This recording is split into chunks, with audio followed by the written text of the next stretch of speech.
Ebana, katika matukio mbalimbali tukiangazia mkoani Morogoro ambapo jeshi la polisi mkoani humo linamshikilia mwanamke mmoja aliyefahamika kwa jina la Elizabeth Leonard Corneli mwenye umri wa miaka 17, mkulima na mkazi wa Mlimba ambaye anatuhumiwa kujifungua mtoto wa kike kisha kumuua akiwa na umri wa siku moja na kumtelekeza kwenye korongo.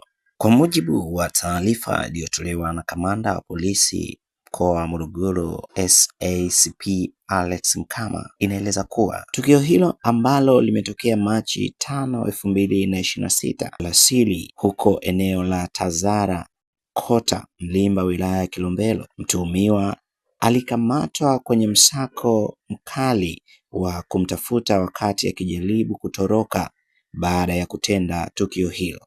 Chanzo cha tukio hilo inadaiwa kuwa ni mmomonyoko wa maadili. Uchunguzi zaidi wa kisayansi unaendelea ili kuruhusu hatua zaidi za kisheria kuchukua mkondo wake. Jeshi hilo la polisi linatoa wito kwa jamii kuendelea kusimamia maadili ili kuepusha mimba zisizokuwa na maandalizi. Hii ni Nia 24 TV.